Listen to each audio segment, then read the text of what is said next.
Guys, it's Nick, and it's that time of year again. It's the start of the hockey season, as I now do my 2024-2025 Chicago Blackhawks uh, season preview for this upcoming season.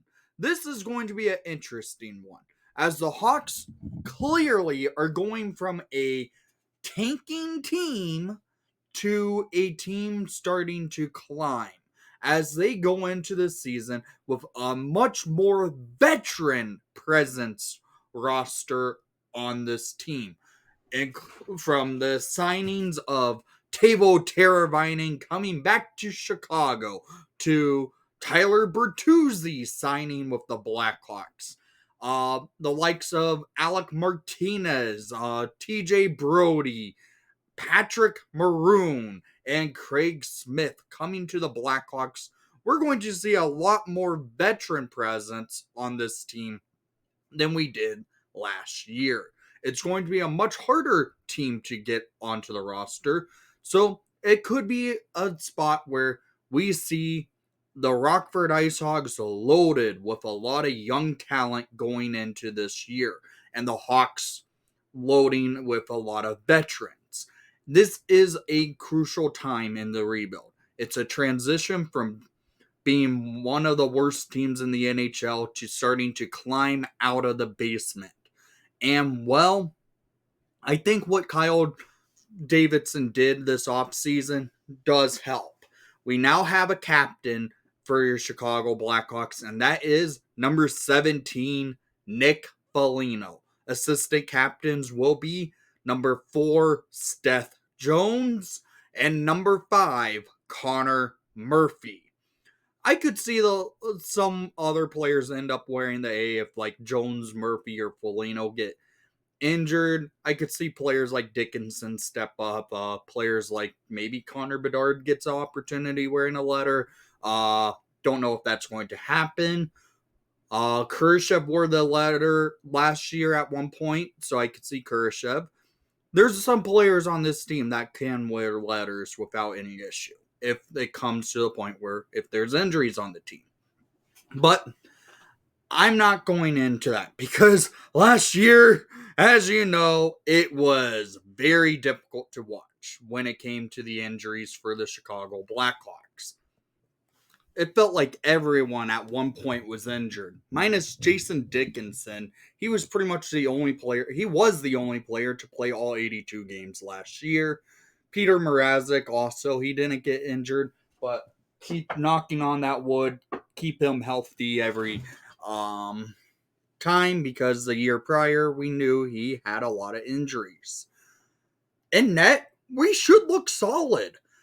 Peter Mrazek, who came off a very solid season last year with a tandem, I think, because we now have Lawrence Brossoit coming to the Blackhawks. Yes, he's going to miss some time to start the season due to injury that he suffered in the offseason. But it should be in the time frame around October 18th, we could start seeing Brossoit back with the Blackhawks lineup. This is a team where the Blackhawks are going into the season where they want to start making it a harder team to play against. Last year, it seemed like everyone who came into the United Center knew this team does not have what it takes to be in the NHL and compete. Well, the Hawks saw that, and now they have a much more competitive roster built. So we'll see where that goes. The power play last year, not so good. Hopefully that can change. The penalty kill, I thought was okay last year. Could use some improvement. But I think with the acquisitions the Hawks made, it should be a much more improved special teams for the Chicago Blackhawks. So let's get into the next part of this video with the thing I've been bad at the last few years, the standing predictions. All right, now the season standings predictions of this preview video. for the Central Division.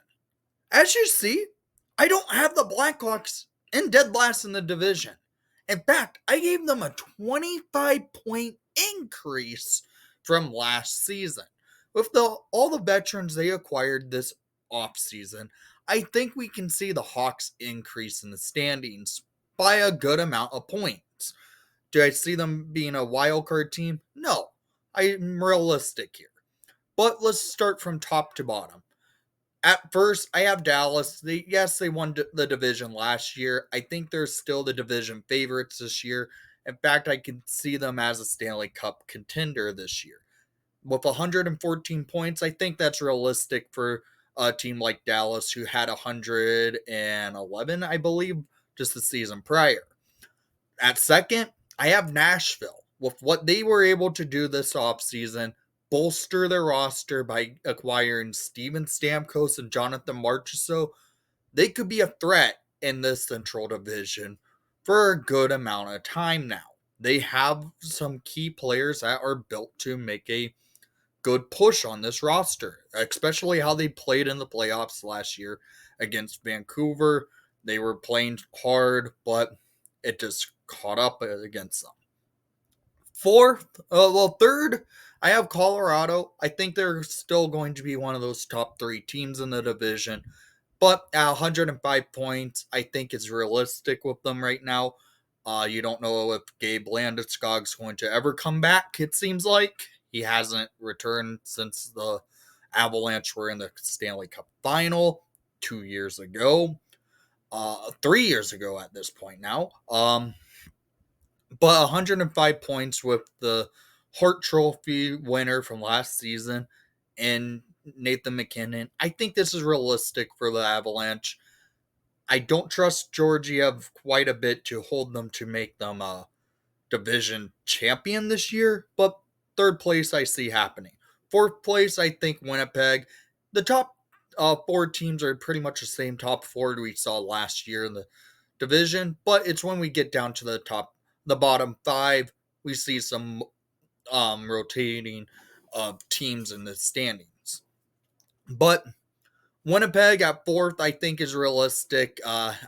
They have a coach's change from Rick Bowness retiring at 95 points. I don't know if Hellebuck's going to be able to hold up his Vezina caliber that he had last year, especially with the likes of not having Lawrence Brossoit as his backup. They rely on Hellebuck too much. I have a feeling they're going to drain him way too quick because they did it going into the playoffs last year, and what he was able to do last year in the regular season to what he did in the playoffs, he looked physically drained. So I hope they don't do that to Hellebuck because he's one hell of a goalie. But at fourth place, I see the Winnipeg Jets. Fifth place, the recently relocated Arizona Coyotes to the Utah Hockey Club. At fifth place, I have them having 95 points on this season. I think they've improved their roster. Mikhail Sergachev coming to the roster does help their blue line needs. The team has that new area spark, I feel like, could happen with them just because they don't have to play in a college arena anymore. They have a arena, yes, that has a capacity of 11,000 as of right now in the Delta Center, but the reason behind it, was made for basketball. There's a structured viewing right now, and they plan on renovating the Delta Center in the coming within the few years. So I see why that arena is set up the way it is, but it still kind of doesn't look that good. But it more is a professional facility compared to where they were at the Mullet Arena in Tempe last year at ASU. Uh, so I think they have the good roster around fifth place. I could see them battling for a wild card spot, but they could miss the playoffs still. But going to six, they remain with the same points and same standing position. The Minnesota Wild at sixth place. If they lose Kirill Kaprizov, if they lose Boldy, if they lose Rossi, I think this team could be even worse. They have, if especially if they lose Kaprizov. If they lose him, I don't think they have what it takes. That team could, if they have big injury to one of their some of their big stars, they're going to have a hard time to succeed. But I do, if they don't, I could still see them sitting around sixth place in the division, and that's where I have them. But in seventh place, as you can see, it's our Chicago Blackhawks as they start their climb from the basement to start being a more competitive team. I have the Hawks having a 25-point increase from what they had just a season prior. Last year, with all the injuries and how young of a roster we had, and the fact we basically just had one goalie who worked well, it didn't help. This year, we at least have a more veteran presence roster. We have what should be a good tandem, knocking on wood, if staying healthy. Um, Defense looks solid. I just think what the Hawks are able to do, they improved their roster enough to improve themselves in the standings. So 77 points at seventh place in the Central Division isn't bad. Yeah, it's still not a playoff team, but we're a competitive roster. At eighth, it's St. Louis with 73 points. Yes, they were able to acquire Holloway and a offer sheet. I just don't know if they did enough to really improve their roster. In fact, I think they still got worse. Suter going to St. Louis. I just don't know what they're exactly doing. It seemed like they don't want to rebuild, but they need a rebuild. So I think they end up at eighth place in the division. So that's the standing predictions for this upcoming year. As you see, I think the Hawks are a much more improved roster. They've acquired so many players. This team should be a much better team to watch on ice than we have in the last couple of years. Yes, 2 years ago, Jonathan Toews and Patrick Kane were still on the Blackhawks, but they're now long gone at this point.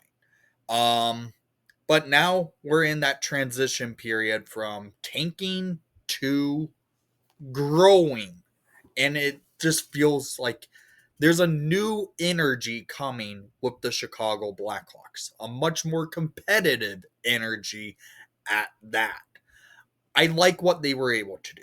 Getting in Teravainen, a player, yeah, we are familiar with from our last Stanley Cup, who was on that roster in 2015, but he wasn't here when he was in his prime. He was here before he reached his prime. He went to Carolina and signed. Tyler Bertuzzi, he's going to be here for a couple of years also, and he's one of those type of players that can be like a Max Domi like player from a couple years ago for the Hawks. I feel like he could produce. He should be able to produce because he will have more of an opportunity in with the Blackhawks than he did with Toronto this last season. I think this is going to help the team getting more goals because last year we had a record low in goal scoring from the Blackhawks last year, where they didn't even reach 200 goals in this season. Hopefully that can improve and we can end up hitting to almost 250. I could see it happening. A player who we had last year and played only 10 games in Taylor Hall, hopefully a healthy Taylor Hall can improve this roster too. Because last year, he wasn't with the Blackhawks really. He was injured, he played injured, and then suffered a season-ending injury, and now he's back in hopefully full 100% health. We have a captain, and Nick Foligno. Last year, he was the de facto go-to captain in the locker room, it seemed like, and that's how he ended up getting that C on his sweater. So I kind of need an upgraded Foligno jersey. The power play should be much more precise, especially if they do the push and back entries with that slingshot formation. I think would help work much better because there's more skill coming to this team. It's going to be a hard team to make on the roster. Frank Nazar, he might start out in Rockford. Landon Slager, who was also on the team last year, might start out on Rockford. The Hawks are going to make it difficult for the young players to make it to the roster because what Davidson needed to do, acquire veterans to make a competitive roster on this in the NHL and not ice a glorified AHL team in the NHL. With what will happen, the Rockford Ice Hogs should succeed for development and maybe go on a run. And in the coming years, we start seeing young players coming and filtering into the NHL roster. This should be a fun time. We're going from tanking to being competitive. Will we win a lot of games? Maybe we could end up with more wins than the Chicago White Sox. I don't know if that's going to happen. As of the time I'm recording it, the White Sox have 36 wins on the season. So it will be difficult. But I will say this. The Hawks are going to be a competitive team. They're going to be a hard team to beat. And that is what we've needed to see. Last year, we didn't see that at all. They were a very easy team to beat. Richardson got the picture and has been doing scrimmages each and every training camp day. A scrimmage before practice starts, which should help this team be ready to get started for an NHL game. So down in the comments down below, I want to hear what your thoughts are going into the 24-25 regular season. And thank you for watching the broadcast. I hope you enjoyed the outcome. And most of all, let's go Hawks!